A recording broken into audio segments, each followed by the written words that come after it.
All right, Damon head basketball coach Mike McDonald back with us to talk NCAA tournament. Coach, we're through the first 2 rounds. What a 2 rounds it has been, folks. Before we get to the Sweet 16, let's talk about the UB Bulls. What a tremendous effort against Miami. Just a little too much from the Hurricanes out of the ACC. Well, great effort by Nate Oates' squad. The Bulls really hung tough. It was kind of what we thought. The ACC athlete a little bit better than the Mid-American Conference athlete, but the Bulls put a scare into them, and the Bulls have a shot. And they got a young team. They're going to be back. They're very good and very talented and really loaded for the future. That's right. I mean, you look at the guys. Nick Perkins led them. Lamonte Bearden, the sophomore. Things really looking good for UB. The other kind of semi-local team that has a lot of fans in Western New York. We're talking Syracuse, and boy, they got Michigan State out of their bracket, and they really caught a break with the Spartans going down in the first round. But Syracuse now in the Sweet 16. What do you think of Syracuse thus far and where they could go? Well, they've played really well. They dismantled a very good Dayton team from the Atlantic 10 very easily. Then they got a break, like you said, Middle Tennessee upsetting Michigan State. Gave them a little bit of a leeway and right into the Sweet 16, and where they're staring at another double-digit seed, Gonzaga, in their way to get to the Elite Eight. I'm telling you, Sean, they could be a Final Four team. If they get by Gonzaga, probably play Virginia, and Virginia is a team they played very close during the regular season. In a road game at Virginia, they have a chance. They got a very good senior, Michael Benajay, who's playing at a high level right now.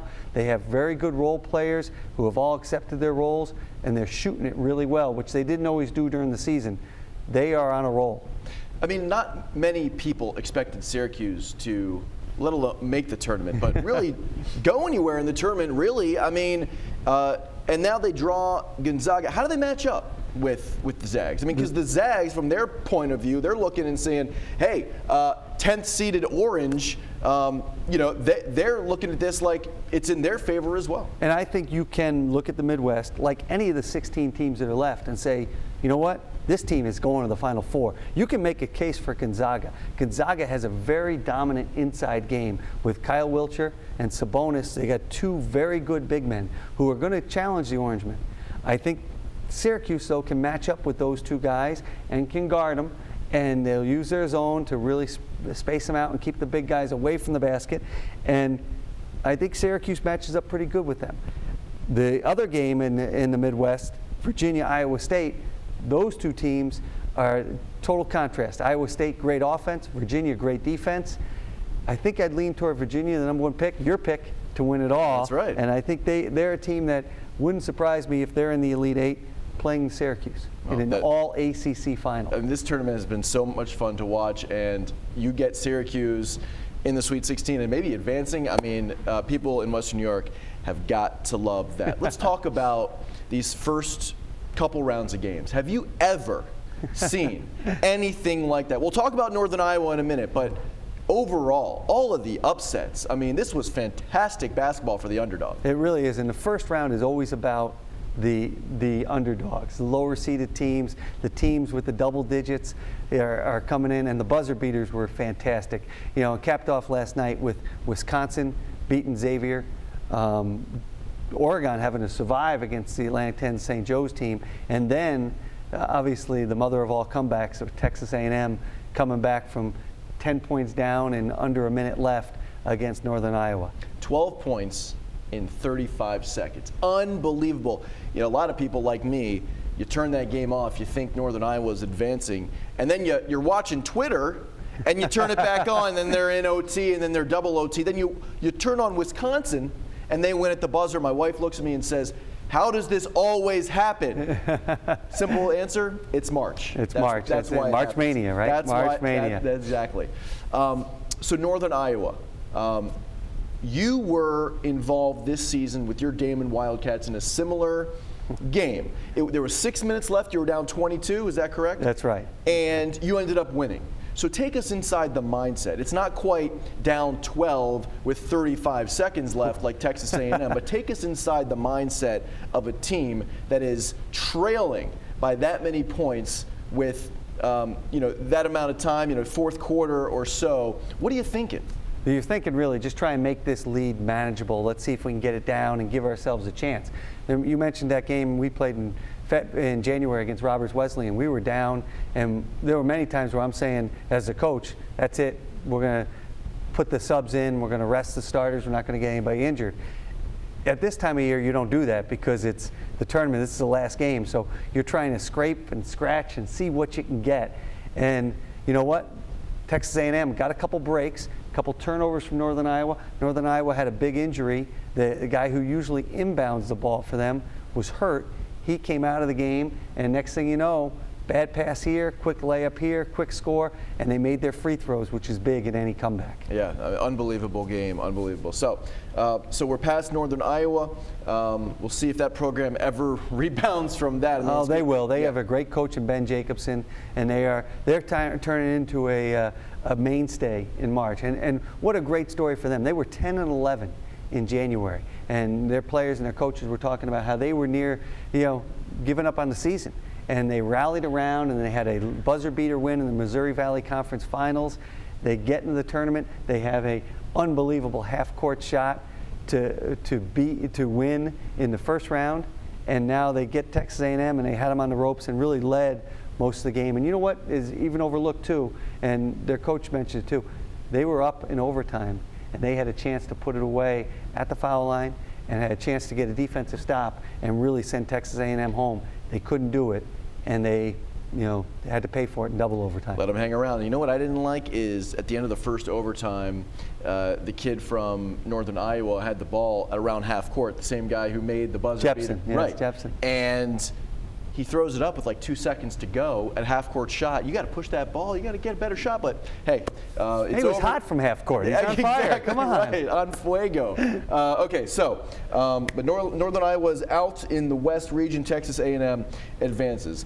Let's go through these Sweet 16 matchups and get your expert analysis and see who advances to the Elite Eight and maybe the Final Four. So let's start with the South. We have the matchup Kansas against Maryland. My Terps, originally from the Maryland area. We have Kansas and Maryland. Miami, who beat Buffalo in the first round, of course, against Villanova. Almost chalk. We're going 1-5 and 2-3. Let's start with Kansas against Maryland. Well, we were talking before, and we said this could be a Final Four matchup, these four teams. These are great teams. Kansas looked very impressive in beating UConn, a UConn team whose coach had never lost. Kevin Ollie never lost in the NCAA tournament. Maryland, though, I think of all these guys, might have the most pros. If you look at it, Kansas traditionally is a great team. Maryland might have the most talent of any of these four teams. Miami, as we saw, the Buffalo fans saw, playing at a really high level right now, played great against Wichita State, then which allowed Wichita State to come back into the game, but then kind of rebounded. They have Angel Rodriguez, Miami's own A-Rod, who is their point guard, who is really talented, and that's going to be a great matchup against Villanova in Ryan Arcidiacono, a senior for Villanova, who in Villanova looked tremendous in destroying Iowa from the Big Ten. So I just made a case for all four.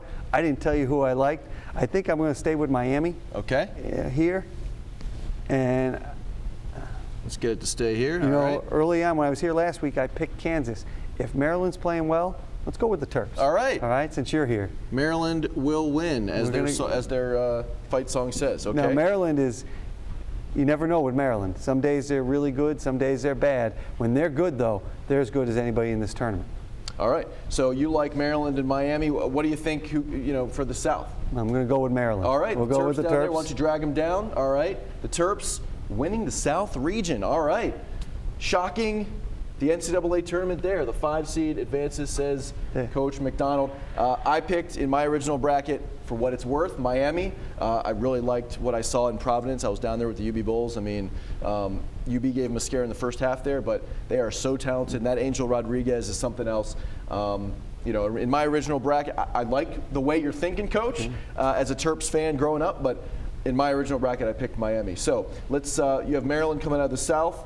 Let's go to the West region, and you were saying this might be the easiest draw, right, in the West region? I think Oklahoma got a very nice draw. I think this is a good draw for them with Buddy Held, the best guard, maybe the best player in the country. Oregon Ducks are very good. Dylan Brooks, a sophomore from Canada, right outside Toronto, who is really a special player. He's going to be a great pro and really single-handedly carried him over St. Joe's last night. I think Oregon's too much for Duke. Duke is great. We all know Duke is great, and they got Coach K, and they have a history of tournament success. I think Oregon's matchup zone and their length is going to bother the Devils, the Blue Devils, and I think I think the Blue Devils don't quite have enough depth to advance on here. This matchup really right here is a great matchup also. Oklahoma, Texas A&M. Now, we just talked about Texas A&M surviving and advancing against Northern Iowa, and they were left for dead. You know what? Sometimes a team, when they do that, they end up, getting another game and realizing, hey, we're lucky. Let's keep going. We're playing with house money. I don't think it's going to happen this time. I'm going to take the Sooners. Okay. When I was here last week, we picked Texas A&M. I'm going to change again and go after watching these guys and go with Oklahoma. And right here, you know what? It's been Buddy Hield's year the whole year. Oklahoma has really been one of the top teams. I think we'll go with them. Do the honors. All right, Coach, so you like Oklahoma, the Sooners coming out of the West. The 2 seed advances to the Final Four, says Coach McDonald. All right, let's tap the East there and go to the East bracket. And this is intriguing because we have UNC, Indiana, Notre Dame, and Wisconsin who advances on that buzzer beater. Who do you like, UNC and Indiana, Coach? Whew. I'll tell you what, this again, Final Four pairings could be. And we talked about it last week we were here, that Kentucky-Indiana is a big-time matchup, and that was a tremendous high-level game. Indiana-Carolina is also going to be a high-level game. Carolina really dismantled Providence, looked very good in doing so. I think I'm going to stick with the Tar Heels. I had talked about them earlier, but, wouldn't be surprised if Yogi Ferrell as a point guard and Thomas Bryant, another guy from Rochester, from the area, who's playing great, really emerged as a center for Indiana. Wouldn't be surprised if they give him a great game. So Coach likes UNC beating Indiana to reach the Elite Eight. Wisco and Notre Dame, 2 historic programs, and they're both on a roll. Who do you like? I'm going to go with the Fighting Irish. I think it's, might be their year. They got a lot of guys who played last year on a team that went to the Elite Eight and almost beat Kentucky. They really felt like, hey, they were that close, and they won on a buzzer beater yesterday. Both these teams winning on a buzzer beater. Notre Dame had a tip in with 1 second left. Wisconsin with the 3 to beat Xavier. I'm going to stay with the Fighting Irish here. I think barely are going to escape for Wisconsin. All right, so we have UNC, Notre Dame in your Elite Eight. Who advances to Houston? Interesting. These 2 teams played in the ACC tournament. There's really an ACC feel here for this whole NCAA tournament. Carolina blew out Notre Dame.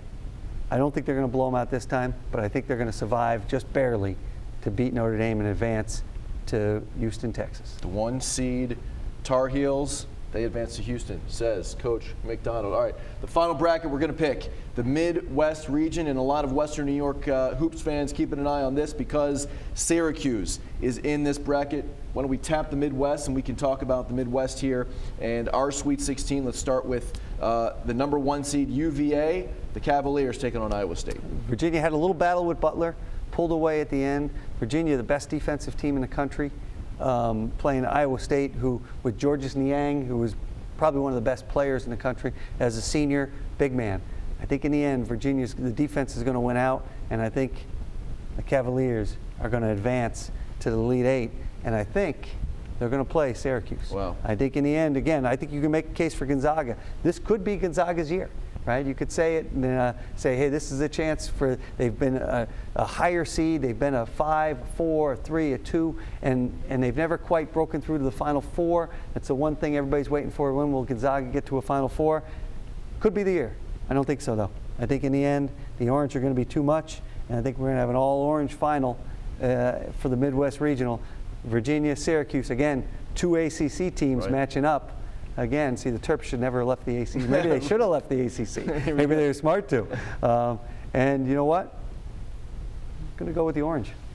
The Orange Syracuse advancing to the Final Four. Who would have thunk it back at the beginning of the season? So if we take it back here, we have Maryland, Oklahoma, North Carolina, and Syracuse. So we are going to just tap right there. We're going to bring them up. Here is our Final Four. And in this scenario, Coach, we have the Terps and Oklahoma.